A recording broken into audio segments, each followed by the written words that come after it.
Religious और philosophical कर ma'am please. एक रिलीजियस और फिलोसफिकल ट्रेडिशन है जो ब्रह्मांड को यानी यूनिवर्स को ही अंतिम मानती है।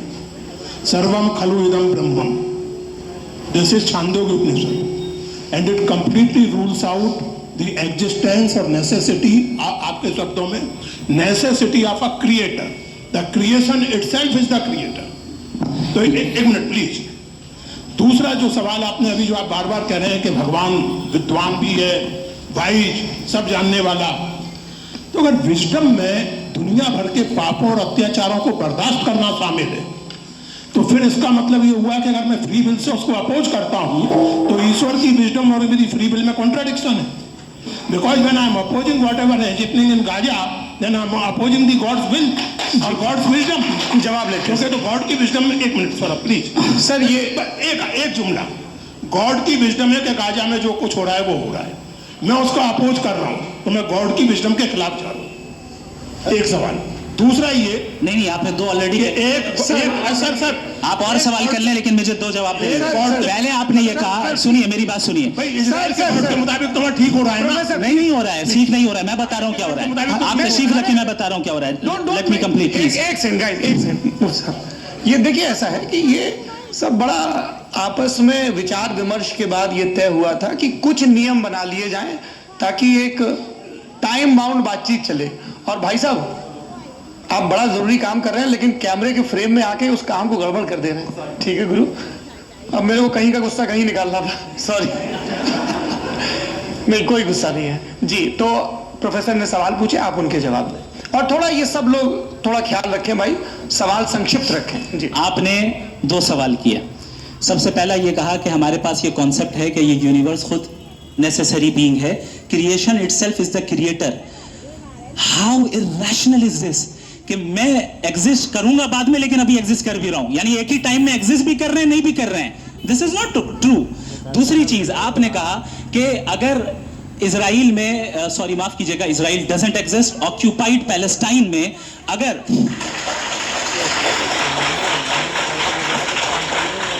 ऑक्यूपाइड पैलेस्टाइन में बच्चों को मारा जा रहा है फ्री विल की वजह से और गॉड नहीं रोक रहा, ये कॉन्ट्रडिक्शन है। ये बताइए कि एक एग्जाम में एक बच्चा गलत आंसर लिख रहा है, सुनिए, एग्जामिनर चाहे तो रोक सकता है, क्यों नहीं रोक रहा है? Are you lagging behind on current affairs? रोक सकता है, क्यों नहीं रोक रहा है? ये कॉन्ट्रडिक्शन है या कॉन्ट्रडिक्शन नहीं है? सर माइक नहीं सर, ये आपस में जी, ये क्या आपका सवाल? माइक दीजिए। फ्री विल दिया गया है टेस्ट के लिए, अकाउंटेबिलिटी के लिए। अगर फ्री विल नहीं होता तो आप कहते हैं हमें रोबोट बना दिया गया। नॉट मेरे से प्रेजेंट माय पोजीशन, आपकी जो भी पोजीशन, मैं अपनी फ्री विल के नाते, अपने ह्यूमन विजडम के नाते गाजा में हो रही अत्याचार का विरोध करता हूं। बिल्कुल करना चाहिए। के हिसाब से मैं गॉड की विजडम का विरोध कर रहा हूं? बिल्कुल नहीं। जो हो रहा है गॉड की, बिल्कुल भी नहीं, बिल्कुल भी नहीं। उसका वहां पर गाजा में कत्ल होना ये इंसानों के गलत इस्तेमाल का नतीजा है, फ्री विल के इस्तेमाल का नतीजा है। गॉड इसका हुक्म नहीं देता, उससे रोकता है। यही तो मसला है ना। आपके लिए कॉन्सेप्ट क्लियर? नहीं भाई, आपने तो बताया था इंजेक्शन लगाने से बच्चे को तकलीफ होती है, ये इंजेक्शन लगा। सर आप ऐसे रेटोरिक स्टेटमेंट दे तब तो कोई मसला नहीं समझते रहेंगे। This is a rhetoric statement, this is not a logical argument sir. I am sorry. आखिरी 30 मिनट बड़े मुश्किल होने वाले हैं जी। मुफ्ती साहब आगे बैठे हैं, इनको माइक दीजिए। हाँ तरुण, माइक आप अपने पास रखिए, आपको कैमरे का फ्रेम पता है जी। सबसे पहले दोनों को मुबारकबाद। एक सर अपना आप नाम बता दें। आप अमेरिका में शिकागो में रहते हैं, इतना मुझे याद है। बताया आप, यासिर नदीम अल-वाजदी मेरा नाम है। जावेद सर, आपसे क्वेश्चन है इन्फिनिट रिग्रेस के ताल्लुक से। एक हाइपोथेटिकल सिनेरियो है, मसलन अगर आप सर माइक थोड़ा सा प्लीज क्लोज रखें। ओके जी। अगर आप शायर इसलिए हैं कि आपके कोई उस्ताद शायर थे और वो इसलिए शायर थे कि उनके कोई उस्ताद शायर थे, और इसी तरीके से हम माजी में पीछे चलते चलते चले जाएं और कहीं ना रुके, तो माफ कीजिएगा आप कभी शायर नहीं हो सकते। लेकिन आप शायर हैं, आपका शायर एग्जिस्ट करता है, इसका मतलब ये है कि आप कहीं ना कहीं रुके हैं। तो मेरा सवाल ये है कि क्या आप इन्फिनिट रिग्रेस ऑफ कॉजेस को लॉजिकल फैलेसी मानते हैं या नहीं मानते? हाँ या ना? मैं इन्हें लॉजिकल फैलेसी नहीं मानता हूँ, लेकिन मेरा प्रॉब्लम यह है कि जब मैं नहीं मानता हूँ तो I will continue with this logic जो फैलेसी नहीं हो। आप एक जगह रुक जाते हैं जाके, आप कहते हैं ये गेंद कैसे बनी, ये जजीरा कैसे बना, ये समंदर कैसे बना, ये जमीन कैसे बनी, और अचानक गॉड पे जाके आपको ब्रेक लग जाता है। एक बार आप सवाल नहीं करते कि भाई इनको बनाने वाला तो इनसे भी कॉम्प्लिकेटेड हो, वो कैसे बना, उसके बारे में आपने इत्मीनान कर लिया, वो हमेशा से है। तो अगर आप उसे हमेशा से मानते हैं तो फिर ये मान लीजिए कि कायनात हमेशा से है, क्या तकलीफ है? फिर हम वजूद में नहीं आते ना। जी है? हम मौजूद नहीं। अच्छा सर क्यों नहीं होता? मैं बताऊं प्लीज प्लीज। जैसे मैंने मिसाल दी आपके शेर की। आपका शेर कभी वजूद में ना आता अगर शायर इसी तरह चलते रहते हमेशा। जी माइक मेरे ख्याल से एक सेकंड। इन्फिनिट रिग्रेस का कॉन्सेप्ट क्लियर नहीं हो पाया। सर रहने लेट्स मूव ऑन सर। ठीक है, हाँ थोड़ा सा मॉडरेटर का भी ख्याल रखें। नहीं आपने to रखा है, आपने रखा है। यहाँ पे गौहर रजा साहब हैं, वो भी एक सवाल पूछना चाहते हैं। माइक दो यार, नीचे से ऑन कर दिए, नीचे। पहले तो ये कह दूं कि मैं उन बच्चों से शर्मिंदा हूं जिनको गजा में कत्ल किया गया, क्योंकि हमारे होते हुए कत्ल किया गया। लेकिन उससे ज्यादा शर्मिंदगी इस बात से हुई कि मुझे लगा कि मुफ्ती साहब उसको जस्टिफाई कर रहे हैं। बिल्कुल भी नहीं, आप बहुत ही गलत। मुझे लगा मैं गलत हो सकता हूं। बिल्कुल गलत। मैं सवाल पूछ रहा हूं। सवाल मैं देखिए, सवाल अगर पूछ रहा हूं। मैं जावेद भाई से डिसएग्री करता हूं। एक सेकंड देखिए, अगर देखिए ऐसा एक सेकंड आप सर वेट अरे आप कुछ मेरे पहले मुझे अपनी बात कह लेने दीजिए। अगर ऑडियंस तय करेगी तो फिर मॉडरेटर का मतलब नहीं। मेरा आप सबसे ये कहना है, ये बहस दो लोगों के बीच में है, एक तरफ मुफ्ती साहब, एक तरफ जावेद साहब। पिछले 1.5 घंटे से ये लोग अपने अपने तर्क रख रहे हैं। आपकी इनसे इत्तेफाकी हो सकती है, ना इत्तेफाकी हो सकती है। मेरे उस्ताद मुझे सिखा गए हैं कि मुखामुखम में असहमति की गुंजाइश बची रहनी चाहिए। अगर मैं आपकी बहुत इज्जत करता हूं गौहर साहब, आपने जो कमाल की किताबें लिखी साइंटिफिक टेम्परामेंट, लेकिन मेरी ये गुजारिश है आप सबसे कि यदि आप इन लोगों ने जो बोला उन पर टिप्पणियां करेंगे तो ना वक्त की पाबंदी रहेगी ना वो अनुशासन। आप सवाल पूछ लें, उस सवाल में जो बात आ जाए वो आ जाए। मैं जावेद साहब से डिसएग्री करता हूं, इसलिए जावेद साहब से सवाल पूछ रहा हूं। आपका सवाल जावेद अख्तर साहब से। और सवाल ये है मेरा कि जावेद साहब ने कई बार लॉजिक का इस्तेमाल किया कि साइंस में लॉजिक है और रिलीजन में लॉजिक नहीं है। मेरा ख्याल ये है कि रिलीजन में भी लॉजिक है, लेकिन उस लॉजिक की बेसिस ये है कि आप रुक जाते हैं, जिसका जिक्र जावेद साहब ने बार बार किया, यानी खुदा के तसव्वुर पे आते हुए, गॉड के तसव्वुर पे आते हुए रुक जाते हैं। और इसमें सवाल पूछना मतलब फॉरबिडन होता है। सवाल यह है कि क्या जावेद साहब इससे एग्री करते हैं कि साइंस की लॉजिक अलग है और रिलीजन की लॉजिक अलग है? बताइए सर। देखिए, 3 चीजें हैं, साइंस है, एक है मंतिक है, इस्तिदलाल है, और एक जो है कुछ भी नहीं है, फेथ है, अकीदा है। मैं अकीदे की लॉजिक का कायल नहीं हूँ। मुझे आप इस्तिदलाल से, लॉजिक से, रीजन से समझाइए, मैं मानने को तैयार हूँ, मेरा क्या नुकसान होगा। लेकिन ये कि अकीदे पे मैं नहीं जा सकता हूँ। अकीदे का मतलब है कि तुम ये मान लो, सवाल ना करो, ये नहीं। आप सारी बातें करके, बड़ी साइंटिफिक बातें करके एक जगह जाके खुदा के हुदूद पे रुक जाते हैं, सरेंडर कर देते हैं। मैं सरेंडर करने को तैयार नहीं। That's all। जी, ये आगे सर बैठे हुए हैं, इनको माइक दीजिए। भाई वो आप पूछना चाह रहे थे ना भाई? हाँ, नहीं थैंक यू जी। आपका नाम? आसिम इफ्तिखार। आसिम जी, पूछिए। सर जावेद सर से सवाल है कि आपने अपने क्लोजिंग माइक थोड़ा करीब है। अपने क्लोजिंग स्टेटमेंट में बात कही थी कि मज़हब का जो फ्यूचर है वो ज़्यादा दिन नहीं जाने वाला है, लेकिन मैं देख पा रहा हूँ कि जो ऑक्सफोर्ड यूनिवर्सिटी की एक स्टडी है 2011 में हुई है, जिसके 50 एकेडमिशियंस ने इसको अंजाम दिया था, उसमें वो ये कहते हैं कि जो फेथ इन गॉड है वो इनबिल्ट है ह्यूमन नेचर के अंदर, जिसको हम कहते हैं फितरत के अंदर शामिल है वो। और वो ये कहते हैं कि अगर कोई ये समझता है कि मज़हब को वो ख़त्म कर देगा तो ये उसकी गलत फहमी है। तो आप इसके बारे में, इस स्टडीज़ के बारे में क्या कहते हैं? ठीक है, मैं उनसे एग्री नहीं करता हूँ। वो कौन से प्रोफेसर होंगे? ऐसा उनके क्या पास डेटा है, इन्होंने डेटा के बेस होगा? डेटा क्या हो सकता है? फ्यूचर का डेटा तो नहीं हो सकता ना उनके पास, प्रेजेंट का डेटा हो सकता है। डेटा आपने सुना 100 साल पहले का बाद का डेटा? मैंने तो नहीं सुना आज तक। तो आज उनकी राय है और होगी राय, ठीक है, दुनिया में तरह तरह की राय है लोग, लेकिन मैं समझता हूँ कि वक्त के साथ इंसान ज़्यादा से ज़्यादा रीजनेबल और लॉजिकल होता जा रहा है। आज आप देखिए वेस्टर्न यूरोप में क्या परसेंटेज है नॉन बिलीवर्स की, बहुत हाई, वहाँ चर्च खाली पड़े होते हैं। तो अल्टीमेटली तो इंसान कोई ऐसी बात बहुत अरसे तक नहीं मान सकेगा, चाहे गलत या सही, जो उससे उसके दिमाग को, उसके जहन को, उसकी लॉजिक को अपील न करे। वो कह रहे हैं तो ऑक्सफोर्ड के होंगे, तो कैम्ब्रिज के होंगे, तो मुझे क्या लेना देना, उनका डेटा मुस्तकबिल का नहीं हो सकता है। जी दीपक, हाँ पूछिए। मैं आऊँगा, अभी पीछे की साइड भी आऊँगा, माइक वहीं भेजूंगा 2-3 साल के लिए। जी जावेद साहब, आपसे सवाल है। नमस्ते। अरे भाई सर, अगर आप ही लोग को तय करना है तो फिर 200 लोग तय कर लेंगे। नहीं sir, please don't do this sir, everybody has a right sir, but we can only take selected questions. No sir, अरे ये यंग लोग भी हैं तो इनकी ये अब उतने यंग, भाई आप यंग हैं कि नहीं है? वो कह रहे हैं वो भी यंग हैं साहब, आप उनकी नौजवानी पर दावा उनको ही करने थे।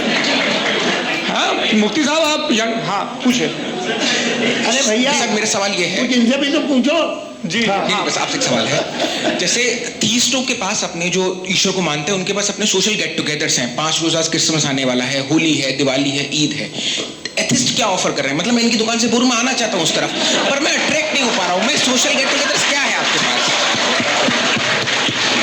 वो ये कह रहे हैं कि जो धार्मिक लोग हैं, अलग अलग धर्म के लोग, उनके उत्सव त्योहार कॉन्ग्रेगेशन बहुत हैं। अब आपको मैं एक सुनाता हूँ, यहाँ हिस्टोरियन भी बैठे हैं, मृदुला जी आप बताइएगा सही है कि ये एक कॉन्स्टेंटाइन, एक ग्रीक रोमन बादशाह था जो क्रिश्चियनिटी आने के 400 साल, एक ग्रीक रोमन बादशाह था जो क्रिश्चियनिटी आने के 400 साल बाद उसने डिसाइड किया कि मैं क्रिश्चियन हो जाऊंगा, मेरी पूरी स्टेट कैंसिल हो जाएगी। उस जमाने में ऐसे ही होता था, राजा जो धर्म इख्तियार करता था वो जनता भी कर लेती थी, इसलिए कि वो हो गया था बैंकरप्ट। और उसे जो मेडिटेरियन कोस्ट के रिच क्रिश्चियन वो थे मर्चेंट, तो उससे पैसा चाहिए था, तो उसने कहा यार क्रिश्चियन हो जाओ। तो उसने अपने वजीर से कहा कि भाई ये हिस्ट्री है कि अब हम लोग क्रिश्चियन हो जाते हैं।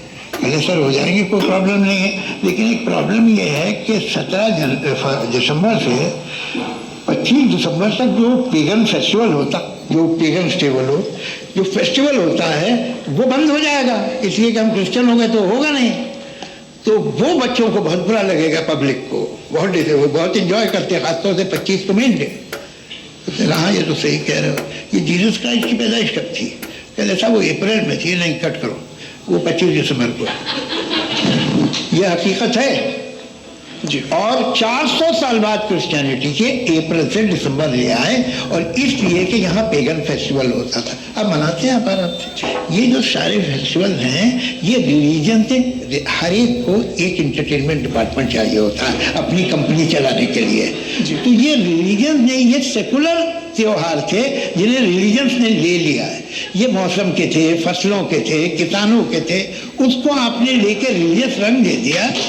ये कोई रिलीजन से थोड़ी आए आप। अच्छा हमें देखिए, हम तो मुल्द हैं, हम ईद मनाते हैं, हम दिवाली मनाते हैं, हम होली मनाते हैं, हम क्रिसमस मनाते हैं। बम्बई की फिल्म इंडस्ट्री की सबसे बड़ी होली हमारे घर में, सबसे बड़ी ईद हमारे घर में। वो हमारी सोशल वो है, हमारे हेरिटेज है। ऐसा थोड़ी है कि we will throw the baby along with the water. ये तो अच्छी चीज़ है, इन्हें रखो, जो बेकार है फेंक दो। जी हाँ, हेलो जी, मेरा सवाल नादवी जी से है। जैसा कि आपने बोला कि गॉड टाइम के भी परे है, और गॉड इतनी कॉम्प्लेक्स चीज़ है कि उसे ह्यूमन माइंड समझ नहीं सकता, और गॉड ने अर्थ पे फ्री विल भी दे दी है, तो आप अपना वक्त जाया क्यों कर रहे हैं गॉड के बारे में बात करके? अपन को तो बात करनी चाहिए कि सोसाइटी को बेहतर कैसे कर। जी, मैं गॉड वही बताता है सोसाइटी को कैसे बेहतर करे। अभी मैं आपका जवाब देता हूँ। आपने कहा कि टाइम पे वो एग्जिस्ट नहीं करता, सो मेरा सवाल ये है कि जैसा आपने बोला कि गॉड बहुत ही कॉम्प्लेक्स चीज है, मैंने कहा ही नहीं कि कॉम्प्लेक्स है, तो आपके अल्फाज हैं। कॉम्प्लेक्स का लफ्ज गॉड के लिए सुइटेबल नहीं है। क्यों? क्योंकि कॉम्प्लेक्स वो चीजें होती हैं जो ऑब्जेक्ट हो। God is not an object जिसको आप इंस्ट्रूमेंट के जरिए लेबोरेटरी में जाके टेस्ट करें, oh it's very complex. No, वो कोई कार का इंजन नहीं है। मेरा वो फिलोसॉफिकली नेसेसरी बीइंग ऐसी बीइंग है जो सिंपल बीइंग है। हाँ, आप उसको मुकम्मल तौर पे उसकी तमाम हिकमतों को जान ले और हर चीज को जान ले, ये पॉसिबल नहीं है, क्योंकि वो ऑल वाइज है, आप ऑल वाइज नहीं है, और वो खुदा है, वो आपको सारी चीजें बता दे, ये जरूरी नहीं। मेरा सवाल ये नहीं था, मेरा सवाल ये था कि जब गॉड इतना परे है इस दुनिया से कि उसने अर्थ पे फ्री विल भी दी है, हम सब ह्यूमंस की फ्री विल है, और जो सोसाइटी में हो रहा है वो अपन लोग डिसाइड करेंगे, तो अपन लोग डिसाइड नहीं करेंगे ना, अपन लोग डिसाइड नहीं करेंगे। गॉड जो है, गॉड ने वो उसकी जात, उसकी एग्जिस्टेंस टाइम एंड स्पेस से परे है, लेकिन वो हमारा टेस्ट ले रहा है और उसी गॉड ने हमें बताया कि तुम्हें क्या करना है क्या नहीं करना है, तो जाहिर है उस गॉड की बात सुनेंगे ना हम। जी, वो पीछे एक चश्मा लगाया जो मैम खड़ी हैं उनको दीजिए। हाँ, आप जी जी बिल्कुल आएंगे। देखिए मैं कोशिश कर रहा हूँ सब तरफ जाने की। हाँ, उनको दीजिए माइक। जी, हेलो सर, मैं ओमनी प्रेजेंट नहीं हूँ, टाइम पाबंद हूँ और जहाँ तक कोशिश कर सकता हूँ करूँगा। जी, आपका नाम बताइए। मेरा नाम उर्सुला है, मैं दिल्ली यूनिवर्सिटी की एक स्टूडेंट हूँ और मैं स्टूडेंट फेडरेशन ऑफ इंडिया से हूँ। मेरा सवाल मुफ्ती जी से है कि इस हॉल के इस कमरे में बैठ के हम लोग रेप की मोरालिटी के बारे में फिलोसफिकली बात तो कर सकते हैं, बट असलियत ये है कि रोजमर्रा की जिंदगी में औरतें रेप के थ्रू गुजरती हैं, और हम लोग सिर्फ नंबर्स पे इस तरह नहीं देख सकते, क्योंकि कितनी औरतें हैं इन कंट्रीज में जहां पे आप बता रहे हैं कि केसेस कम हैं, जिनका एक्सेस है कि वो जाके केस फाइल कर सकें। कितनी औरतें हैं जो जिनको काम करने की आज़ादी है उन कंट्रीज में। यूरोप में ये आज़ादी आ गई, यूरोप में ये रूल्स आ गए, तो हम आज उसके बारे में बात कर पा रहे हैं। जी, जवाब। आपने ये कहा कि कमरे में बंद होकर हम लोग इस पर फिलोसफिकली बात कर सकते हैं, लेकिन हकीकत में क्या हो रहा है, वो ग्राउंड लेवल पे क्या हो रहा है जो बहुत गलत हो रहा है, और वो सफ़र कर रही हैं। आई एग्री, बहुत गलत हो रहा है, और जो गलत हो रहा है उसको हमें रोकना है।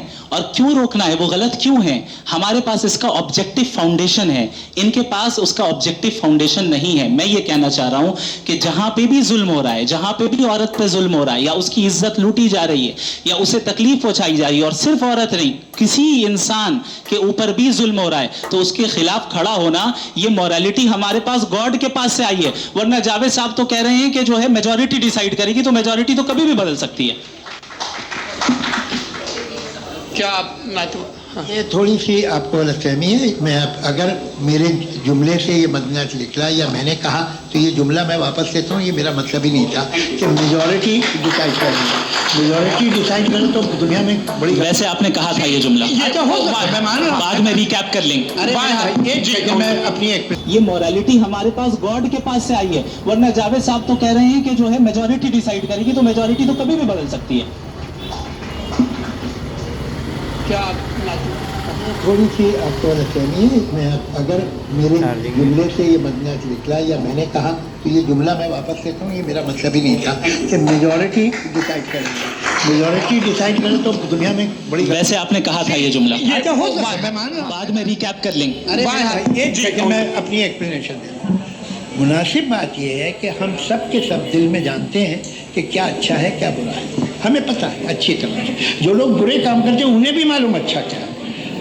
यही तो सवाल था हजरत, कि फिर ये मोरालिटी आई कहाँ से? Cross examination. हाँ जी, हाँ, मोरालिटी साथ रहने की डिजायर से आई है, यानी साथ रहकर जो कुछ कह दे, जो कुछ कर दे, वो हो जाएगा। नहीं नहीं, तो आप कायदे से रही कर सकते हैं जब तक लोगों में मोरालिटी हो, वरना आप क्यास हो जाएगा। ये आपको कैसे पता? जी, हमने देखा ना, जहाँ मोरालिटी का क्यास हो गया, हम देखते हैं। कहाँ पे देख भाई? दुनिया में।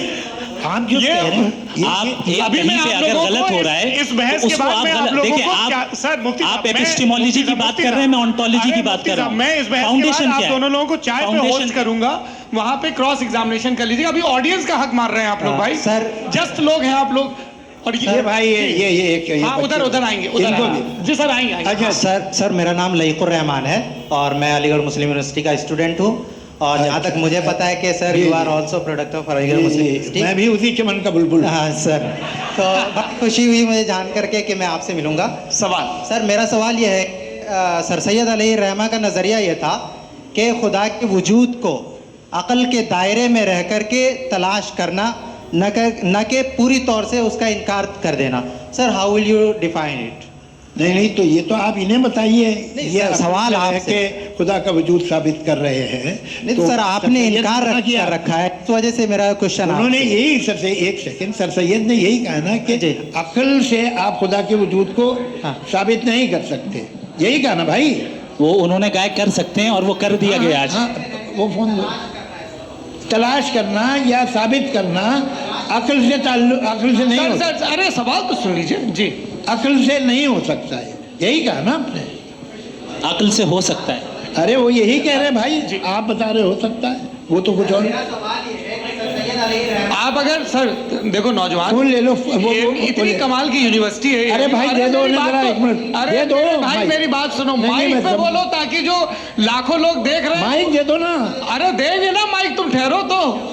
हाँ सर, मेरा सवाल ये था कि सर सैयद अलैहि रहमा का एक नज़रिया था अपना कि खुदा का जो वजूद है उसको अक़ल के दायरे में रह करके तलाश करना है, न कि पूरे तौर से इनकार कर देना है। ये उनका कॉन्सेप्ट था।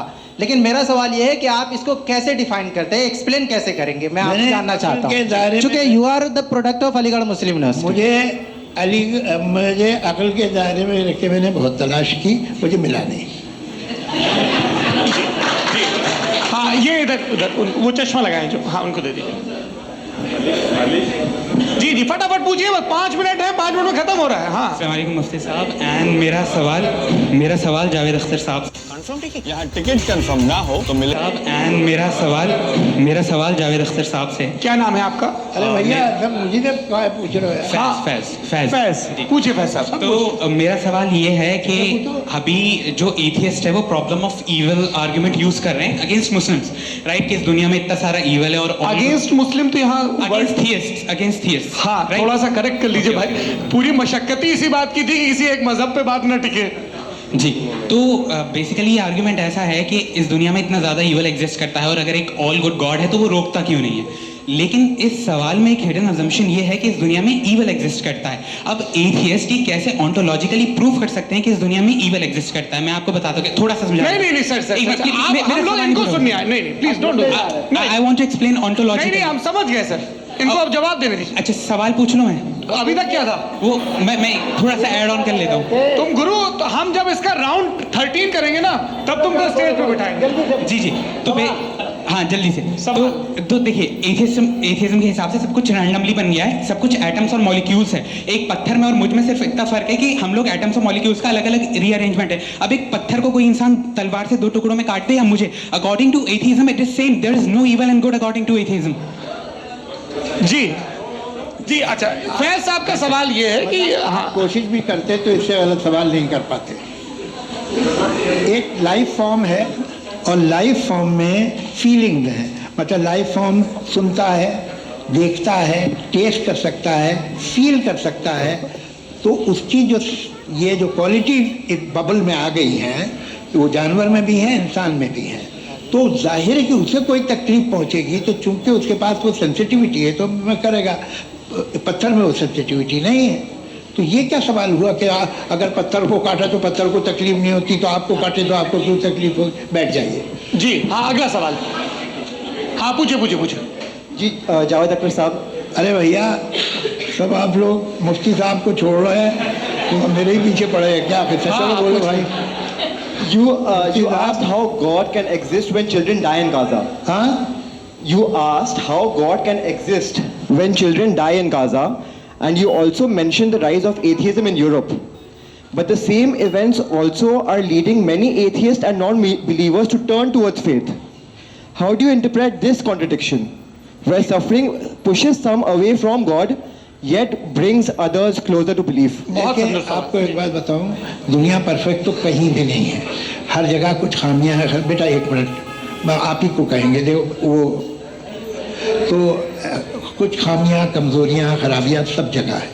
लेकिन अगर देखोगे ईमानदारी से कि दुनिया सबसे ज़्यादा महज़ब कहाँ है, एक आम शहरी को कहाँ हुकूक हासिल हैं, वो बोल सकता है, अपनी मर्ज़ी से काम कर सकता है, अपनी मर्ज़ी से राय दे सकता है, हुकूमत के ख़िलाफ़ बोल सकता है, बरसर इख्तिदार लोगों के बारे में बोल सकता है, सरमायादारों के ख़िलाफ़ बोल सकता है। तो आपको ये स्कैंडिनेवियन कंट्रीज़ में मिलेगा, वेस्टर्न यूरोप में मिलेगा। मैं नहीं कह रहा वो परफेक्ट है, बिल्कुल नहीं, वहाँ बहुत खराबियाँ भी हैं, परफेक्ट तो कोई, लेकिन जिन जिन मुल्कों में, लैटिन अमेरिका देखो, गल्फ देखो, वहाँ पर आपको ये ज़रूर है कि रेप नहीं होते होंगे।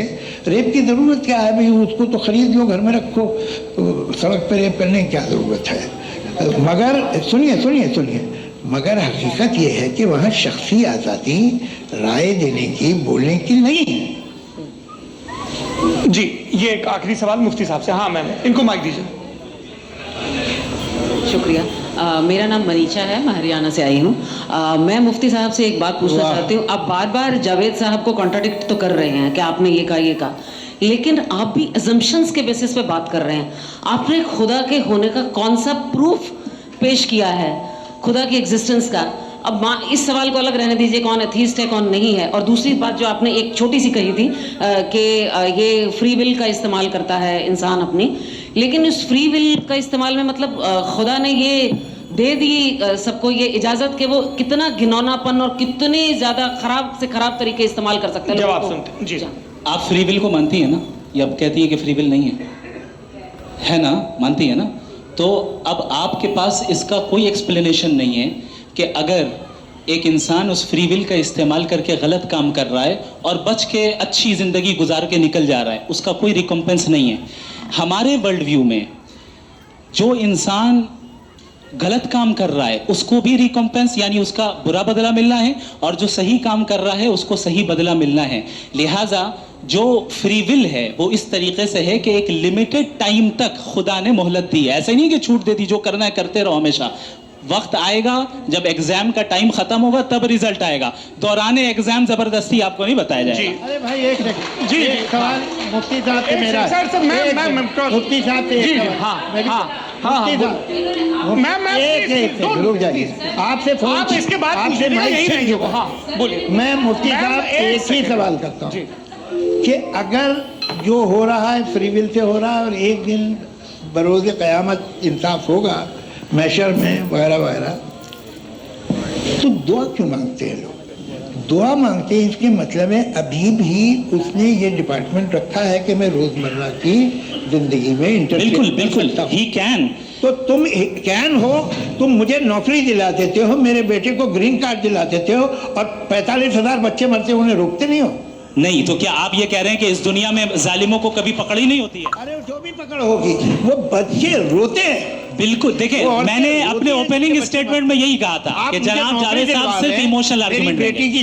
This is an emotional argument. ये छोटे मोटे इसके पीछे का रीजन मैंने बताया क्या है। देखिए मैं बार-बार यहाँ पर मंच से आप लोगों को सज्जनों इसलिए कह रहा हूँ ताकि थोड़ा सा आपके कॉन्शियंस पे जोर रहे कि आपको ऑर्डर बचा के रखना है। वक्त तय हुआ था, ये वक्त पूरा हुआ, आपने इतने धैर्यपूर्वक सुना, मैं आप सबका बहुत बहुत शुक्रगुजार हूँ। यदि इन दोनों विद्वानों की इच्छा होगी तो कभी हम इस बातचीत का राउंड 2, राउंड 3, यही तो देखिए खूबी है इंसान की कि बहस मुबाहसे में वो पड़ा रहता है। आप लोगों ने बड़े धैर्य का परिचय दिया, बहुत बहुत शुक्रिया। इसी के साथ ये बातचीत यहाँ पे समाप्त होती है। मैं एक बात बता दूं, ये सारी बहस हो गई, अब मुफ्ती साहब और बड़े मुफ्ती साहब इन सब के साथ में खाना खाने वाला हूँ।